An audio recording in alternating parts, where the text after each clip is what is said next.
ભરૂચ શહેરના C division police મથક વિસ્તારમાં 11 વર્ષની સગીરા પર દુષ્કર્મની ગંભીર ઘટના સામે આવી છે. પોલીસે સગીરાના પિતાની ફરિયાદના આધારે પડોશી આરોપી પિયુષ ઉર્ફે પિયા ઠાકોર પરમારની ધરપકડ કરી છે. આરોપીને કોર્ટમાં રજૂ કરી 1 દિવસના રિમાન્ડ મેળવી વધુ તપાસ હાથ ધરવામાં આવી છે.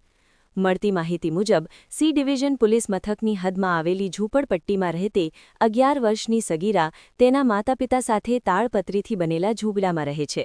આ ઝૂંપડામાં મુખ્ય દરવાજો કે પાછળની દિવાલ ન હોવાથી સુરક્ષાની પૂરતી વ્યવસ્થા ન હતી. ઘટનાની રાત્રે મચ્છરોનો ઉપદ્રવ વધુ હોવાથી ઘરમાં ધુમાડો કરવામાં આવ્યો હતો, જેથી સગીરાના માતાપિતા ધાબળો ઓઢીને સૂઈ ગયા હતા. આ દરમિયાન રાત્રે અંદાજે 1 થી 2 વાગ્યાના સમયગાળા દરમિયાન પડોશમાં રહેતો પિયુષ ઉર્ફે પિયા ઠાકોર પરમાર અંધારાનો અને ઝૂંપડામાં દરવાજો તથા વીજળી ન હોવાનો લાભ લઈ ઘરમાં ઘૂસી ગયો હતો. આરોપીએ સગીરા સાથે શારીરિક અડપલા કર્યા બાદ સૃષ્ટિ વિરુદ્ધનું કૃત્ય કરી દુષ્કર્મ આચર્યું હતું. સગીરાએ બૂમાબૂમ કરતા આરોપી અંધારાનો લાભ લઈ સ્થળ પરથી ફરાર થઈ ગયો હતો.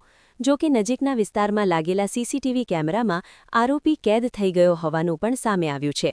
ઘટના અંગે સગીરાના પિતાએ તાત્કાલિક પોલીસ મથકે પહોંચી ફરિયાદ નોંધાવી હતી.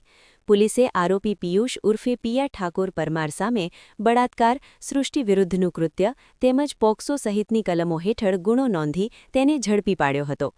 આરોપી બુટલેગરનો ભાઈ હોવાથી ફરિયાદ નોંધાયા બાદ કેટલાક અસામાજિક તત્વો પીડિત પરિવારના ઘરે પહોંચી ઝઘડો કરી ધમકી આપી હોવાની પણ ચર્ચા છે, જેને લઈને પીડિત પરિવારે રાત્રિના સમયે 112 પર ફોન કરીને પોલીસ પાસે મદદ માંગી હોવાનું જાણવા મળ્યું છે.